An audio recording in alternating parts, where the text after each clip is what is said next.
Hey everybody, welcome back to SourceFedNERD. I'm Matt Lieberman, and I don't know about you, but in the 90s, I was wrapped up in a bitter war. Besides N64 kids and PlayStation kids. The rivalry was bitter, and there were casualties on both sides. Now, I was an N64 kid myself, and I played tons of games for the system. Some good, great, terrible, or just lost to the sands of time. So today, I'd like to give you my top 5 list of the most underrated games on the system. At number 5, I have to go with Mystical Ninja starring Goemon. It's one of the weirdest adventure platformers ever made, and it was the 3D sequel to one of my favorite SNES games of all time, The Legend of Mystical Ninja. In it, you play as Goemon, a ninja who whacks his way through hordes of evil robots with your trusty pipe for some reason, collecting lucky cats, munching rice balls, and upgrading your ninja skills and weaponry along the way. The game had a huge, expansive world, creative boss fights, and a bizarre sense of humor. It was also the most Japanese game that many American kids have been able to get their hands on at the time, replete with Japanese humor and music that exposed many to the culture for the first time outside of anime. Goemon also gets a giant robot most of the way through the game for really no reason. So there's that. Number 4 goes to Mischief Makers, a 2.5D platform actioner from action developer Treasure. Now, this game was incredibly unique, as you start as Marina, a robot girl on the planet Clancer who must find and save her creator by shaking everything that she could find, from blocks to bombs to guns and missile launchers, to stop an evil robot army and save the planet in the process. There's a wide variety of levels, from high-speed action to puzzle-intense stages to a full-on Olympics. It was really challenging and used every single button on the N64 controller,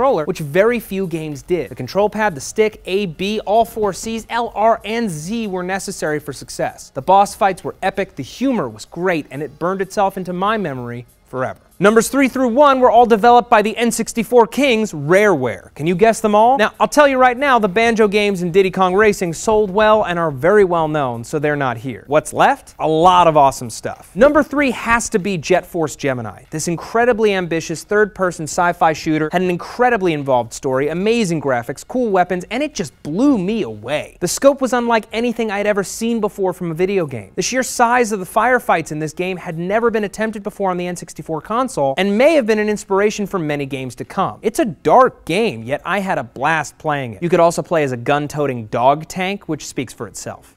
It's the best. At number 2 is Conker's Bad Fur Day. A cult classic, Conker was in development for years as a kid-friendly adventure platformer in the vein of Banjo-Kazooie under the title 12 Tales Conker 64. However, developers changed their minds and went radio silent for a full year, leading many to believe that the game had been canceled. Not so. What emerged was the single filthiest game ever to appear on the console, with a deranged sense of humor and seriously inappropriate scripting. At one point, you do fight a huge pile of poo. It was a hysterical marvel that featured the best graphics ever to grace the console, and lived on the original Xbox in a re-release entitled Conker Live and Reloaded. If you get the chance to play it, take it. You will not regret it. And finally, at the top of the heap is Blast Corps, the single most underrated game on the N64. What is Blast Corps? It's an action puzzle racing hybrid that defies description, as you pilot a wide variety of specialized vehicles, including a dump truck, a missile-launching motorcycle, and 3 awesome giant robots, to destroy as many buildings as possible as you clear a path for a runaway nuclear transport vehicle. The game was a perfect blend of high-speed, frantic action, excellent controls, and artfully designed exploration and piloting sequences for the jetpack-toting J-Bomb robot. If there's any game ever made that I want remade or rebooted, this will always be my pick. It changed what games could be in my eyes, and I'll never look back. So, folks, what do you think is the most underrated game made during that console generation, the N64, PlayStation, potentially Dreamcast console generation? Let us know down in the comments below. Like the video, subscribe to the channel, and share. I'm Matt Lieberman.